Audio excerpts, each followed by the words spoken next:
madaxweynaha dowlad goboleedka Galmudug Mudane Axmed Cabdi Kaariye Qorqoor ayaa magaalada Dhuusamareeb caasimada dowlad goboleedka Galmudug xalay uga qayb galay munaasabada 14 sano guuradii ka soo wareegtay aas-aaskii maamulka Galmudug. Sidoo kale waxaa munaasabada ku sugnaa kana soo qayb galay madaxweyne ku-xigeenka dowlad goboleedka Galmudug Mudane Cali Daahir Ciid, xildhibaano, wasiiro, maamulka Dhuusamareeb iyo bulshada qaybaheeda kala duwan. Hambaliyada sanad guurada ayaa dhammaan bulshada Galmudug waxaa u diray madaxweynaha dowlad goboleedka Galmudug Mudane Axmed Cabdi Kaariye Qorqoor waxa uuna xusay in maamulku uu soo maray marxalado kala duwan hadbana heer lagu soo shaqeynayay. waxaan leenahay hambalyo meel la joogaba aasaaskii ama dib u aasidii magaca Galmudug ee 14 jirsaday.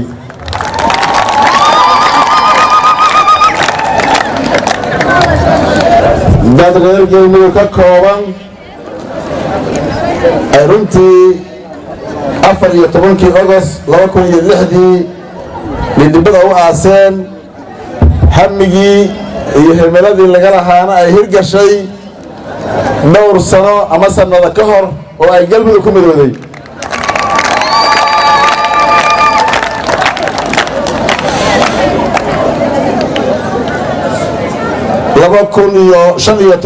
July ayaa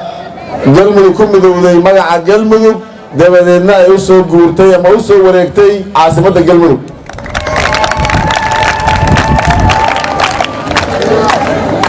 waqtigaas habeenkaas caawa kale laga joogo meel ay joogaan reer Galmudug waa habeen taariikhiya, waa taariikh runtii la xusi doono, lagu soo laalaaban doono,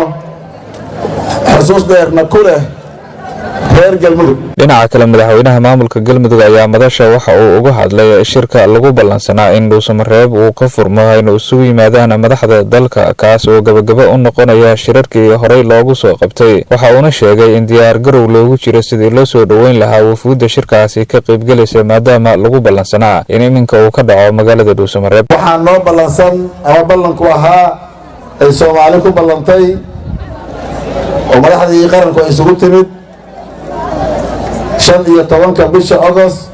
in la isugu yimaado Dhuusamareeb 3 laguna gaaro ilaa idankiisa rajeynayno go'aamadii iyo hawlihii hor yaalay oo Soomaaliya ay sugaysay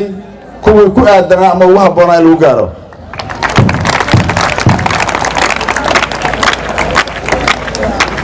ballankaas iyo gobashii reer Galmudug dhigaan waa sideedii. waxaan rajeynaynaa wafuuddii ugu horeysay inay yimaadaan oo aan soo dhaweyno, intii ay berri u suurtageli weysana intii aanay berri u suurtagelin inay yimaadaanna ay imaan doonaan, waqtiga gadaal ka imaan doonaan oo la soo qabsan doonaan oo soo dhaweynayno. halkaan aan rabo inaan ka idhaahdo dhammaan dhinacyadii iyo walaalihii ku ballansanaa gogoshaas inay gogashii diyaar tahay, reer Galmudug diyaar garoobeen, waqtigeena ku diyaar garoobeen, lana sugayo nagana soo qayb galaan, aanan ku soo dhaweynayna gacmo furan. munaasabadan lagu qabtay magaalada Dhuusamareeb ayaa kuwa lamid ah waxa ay ka dhaceen meelo kala duwan, iyadoona lagu xusayay 14 sano guuradii ka soo wareegtay markii dhidibada loo taagay dowlad goboleedka Galmudug. gudoomiyaha gobolka Sool Cabdiqani Maxamuud Jiire ayaa furay gogol nabadeed oo loo dhigay beelaha walaalaha ee reer Cilmi iyo Fiqishini oo diriir colaadeed ku dhex martay deegaanka Arcadeey ee gobolka Sool. waxaana ka soo qayb galay ergada dhexdhexaadinta labada beelood, cuqaasha waxgaradka culimadiinta iyo saraakiisha ciidanka Soomaaliland ku kala dhex jiray labadaasi beelood. loo sheegay waa boorka arinta ku qoran nabadeynta labada beelood ee walaalaha. hawshana saas u soconaysa insha Allah. waa furitaankii maantu iyo isku dubaridkii baynu maanta halkan ku fadhinaa. waxaanu ku wada joognaa qoladii ergada oo ka kooban 27 xubnood. labada qolo oo qoloba laga rabo ama ay ku fadhiyaan qolo walba 17 ergay oo u xaajeynaya iyo maamulkii gobolka iyo qaybtii dawladda baynu ku wada fadhinaa. وإلهي لا أبورتك بقنا ووضع دمانة إنه إلهي كبقنا إنه إسكدي إنه ديك وإنت علماء ويرجوا هلا قاط وقف دنتي oo waqtigiisa ka dhammaaday inaga yunaarina gelin waxaan leeyahay wixii dhaca waa kulay waa qadar sheedaan baa ka adeegay war wixii dhaca waxbayaan lagu sii darin oo aynu ka gudubno shalay baa lagu dilay adna maanta wax dib hawsha dhinacyada iska taaganaa insha Allah ilaahayna waxaan ka baryaynaa ilaahay inuu jazaakumullahu khayr gurigiinni baa timaadeen ha nagala xishoonina waxa laalay waxaad madnadu aragtaane sida macallinka ardada wax ugu sheegay inaad wax noogu sheegtaan baanu diyaar u nahay oo raali ka nahay qodobka labaad iyadoo marar badan kalsoonida la bixiyay guddiga dhexdhexaadka ee hawd iyo nugaalba ka yimi iyo ilaa sanaag baa jooga waxaanu iyagana leenahay kalsooni buuxda oo kaliya laaba sidii aanu duuduubka maxaa loo jiray midab daray duuduub baa lagu liqaano idinku qaadanay taana ka shiina xuma ka haddaanu nahay culimada gobolka Sool waxaanu idinka mahad celinaynaa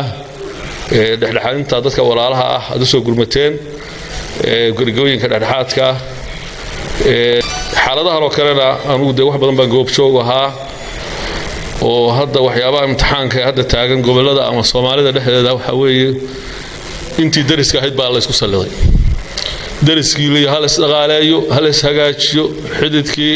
qaraabo هنا وحي فساد ميلو قصة وذتشين ما أنت ما قرنا يا ضدك الصومالية الإسلام وي وشهادنيان مسلمين ويان مع ذلك محا قريهن يضلك أن ينقرها ري عدة إنه لا تقالوا إنها ما قالوا ومسلمين ولا هايا ودرس كايا وحيالها يابك لنا هذا قنح وحكم ذا ضد كبيرك هرانا عرورته وحل يسكوها ننشري وردتك درس كعرورته إلالية حولها درس كإلالية هيرك درس كأنا أسوي عليا أرجع geelooda hadaad aragtaan soo qabta awrkooda soo sheega caruurtooda haday habaabaan gacanta soo qabta reerka waxsaas la isku munaasabadan oo ahayd mid si heer sare loo soo agaasimay isla markaasina lagu soo dhaweynayay gudoomiyaha arrimaha samafalka maamulka gobolka Bay ayaa waxaa ka soo qayb galay xildhibaano wasiiro xubnaha maamulka gobolka iyo kan degmada Baydhabo iyo qaybaha kala duwan ee bulshada rayidka ugu horreyn waxaa goobta ka hadlay xildhibaano odayaal dhaqameedyo iyo xubno ka socday maamulka gobolka Bay iyagoona ka rajeeyay gudoomiyaha inuu noqon doono mid ka shaqeeya arrimaha samafalka isla markaasina wax badan ka qabta dadka ku dhibaataysan kaamamka kala duwan ee ku yaala magaalada Baydhabo garab galo howlul salkin dhiibi adin cadaalada la koofade dadkan insha Allah xanaa la koofade qiyaamada sugaasa xisaabaka sugaasa lamada malag garboga saaran ilaahay maagma keenka darna inuu iska xisaabiyo mas'uuliyad wali Allah wali ilaahay iskiin ka fari oo amal shay fartoonad wali mas'uuliyada lakin dhiibi oo ka falanad أولاد الله كبر الله مسؤولية الدولة أنت نحوت. أن وبرد درمي لانك أو هذا حلكلين ديبي أن آدم كوسو ما كل درمي أن حلالين ديبي حلك إلهي أبو رضي أن ديبي بن آدم من ديبنا سبب ذلك كويله أن ويبقى لها كوسو أو من هراء نسرني مدون تنمي بو حفلة دي أودد وينها نفتيو لنك شيء فدي مركز مستر آدم هرواو ويا كبيرتي قبل كباي أرلادا ومرتمك إيدي dadka horta roogin dad ehelka ay aadin gordaaso qaraabada leen dheerayno kulay meeng malay sida malaga sheegay langaas ligili kor adin magnakii dooga dhigay marka koreebo mo adi baan hayna ka dhawaayaan gudoomiyaha cusub ee arrimaha samafalka maamulka gobolka Bay oo isagana halkaasi ka hadlay ugu dambeyn ayaa si gaar ah ugu mahadceliyay dadkii soo qaban qaabiyay xafladan isaga lagu soo dhaweynayay waxaana uu ballan qaaday inuu si hufan ula shaqeyn doono xubnaha maamulka gobolka iyo kan degmada Baydhabo isla markaasina wax badan uu ka shaqeyn doono arrimaha samafalka waynu ka eedinaa inay adeegnina idmidi sidaacada uu gudana intii karaankeena ah ilaahay subhanahu wa ta'ala way baliya la yukallifu Allahu nafsan illa wus'aha marka la ilaahay way leeyahay marka in cadaalad fala ummaddu isin adeegaysan inta badan dardaartiin marka way baan badan ay tahay inay cadaalad ka shaqeeyay inay bulshada si hufan link adeega unina way balan qaadanayaa inay bulshada iyo dadka iyo dalka un wal haambarani inay si sharaf leh karaamo leh daacad leh un ka adeegna diyaaradii ugu horeysay muddo 14 sano ah oo sida rakaab shacab ah iyo subaxnimadii hore ee jimcihii maanta ka duushay garoonka diyaaradaha Daynile Airport ee degmada Daynile ee gobolka Banaadir waa bilowga duulimaadyada shacabka ee gobolada dalka Soomaaliya oo hadda si rasmi ah uga furmay garoonka diyaaradaha oo amnigiisa aad loo adkeeyay. dadka rakaabka waxaa loo dhammaystiray dhammaan shuruudaha duulimaadyada ee dowladda federaalka ee Soomaaliya ay dejisay inta lagu guda jiro xanuunka COVID-19. qaar ka mid ah dadka rakaabka oo la hadlay Universal TV ayaa sheegay inay aad ugu faraxsan yihiin qaabka loogu adeegay intii ay garoonka ku sugnaayeen. magacaygu waa Dr. Bani Cabdiraxmaan Mubaarak oo degan magaalada Muqdisho oo ka howlgala magaalada Baydhabo. Dr. sidaad aragtaa maanta inaad ka duulaysid garoonka diyaaradaha ee degmada Daynile. runtii aad baan ugu faraxsanahay farxadeyduna lama soo koobi karayo maanta inaan noqdo ama nasiib u yeesho dadkii ugu horeeyay ee muddo badan u xidhnaa garoonka Daynile. runtii waxa igu dambeysay 2003 duulimaad aan ka soo duulay magaalada Eldoret. maantana waan ku faraxsanahay waxaanan u hambalyeeynaya dhammaan dadkii ka shaqeeyay in garoonka duulimaadka dib looga bilaabo. ilaahina waxaan ka rajeynayaa in uu noqdo garoomada ugu caalamisan waddanka Soomaaliya. shaqaalaha dhammaan waxaad moodaa in u tababareen shaqada ay hayaan heegan badanna ugu jiraan. runtii ilaa aan ka soo duulin ilaa aan ka nimaanay meeshii aan ka soo qaraacnay baski ilaa diyaaradda shaqaalaha dhammaan in waxa way biyo cabitaan la siiyay in mar walba si heelan loogu shaqeynayo in runtii ay yihiin shaqaalaha ka shaqeynaya shaqaale xirfadan ay ka shaqeynayaan in badan ku soo dhex jiray. waxaan u rajeynayaa shaqaalaha inay shaqadooda Ilaahay ku asturo. garoonka Daynile amnigiisu 100% weeyaan. magacaygu waa Xafsa Cabdullaahi Cabdiraxmaan. maasha Allah waan ku faraxsanahay maanta aan ka dool rabo dadka ugu horeeyay oo ka doolay garoonka Daynile marka waan ku faraxsanahay. kulankan oo ay soo qabanqaabisay akademiyada horumarinta bulshada iyo dhalinyarada ee Himilo waxa ka soo qayb galay wasiir ku-xigeenka waxbarashada dowladda Soomaalida aqoon-yahano barayaal iyadoo ay qayb ka ahaayeen ardayda wax ka barata jaamacadda Jijjiga. ajeedaha kulankan ayaa ku saabsanay sababaha keena tayxumada waxbarashada deegaanka Soomaaliya. gudoomiyaha akademiyada horumarinta bulshada iyo dhalinyarada ee Himilo Cabdibaasid Badri ayaa ugu horeyntii daafur kulankan. barnaamijka sanadkii hore wuxuu ku saabsanaa kaalinta ay ku leeyihiin dhalinyartu masiirka ummadda deegaanka Soomaalida oo ay ka soo qayb galeen aqoon-yahan iyo dadkii labeenta bulshada ahaa.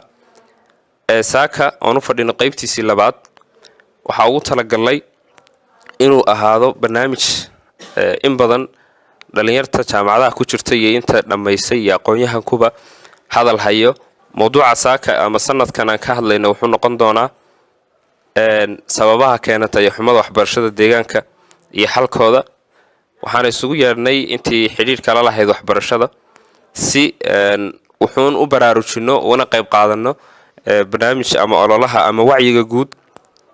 loogu soo jeedsaday sidii loo tayin lahaa waxbarashada deegaanka. Cabdulqaadir Maxamed Shukri wasiir ku-xigeenka waxbarashada dowladda Soomaalida ayaa sheegay in jahwareerka siyaasadeed ee ka dhaca guud ahaan Itoobiya uu saameyn xooggan u geysto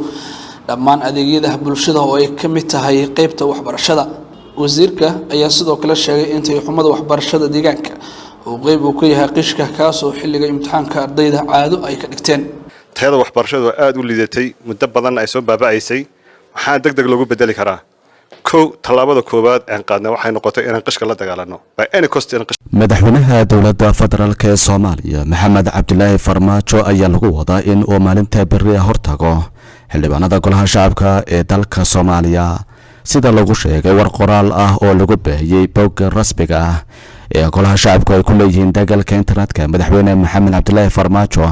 ayaa hor iman doona golahaasi waxaana la filayaa in xildhibaanada aqalkaasi u jeediyo khudbad dheer. madaxweyne Maxamed Cabdilaahi Farmaajo ayaa khudbadiisa si weyn loogu dhagtaagayaa maadaama ay berri ku buuxdo maalintii la isugu soo noqonayay wejiga saddexaad ee shirka dhuusamareeb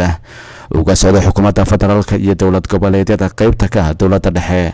khudbadda madaxweynaha ayaa waxaa sidoo kale sugitaankeeda xiisa u sii yeelaya maadaama aanu la socon ra'iisul wasaarihii ay soo wada shaqeeyeen ee Xasan Cali Khayre arrinta doorashooyinka qof iyo codka ah ee uu wali ku taagan yahay madaxweynuhu iyo qodobo kale.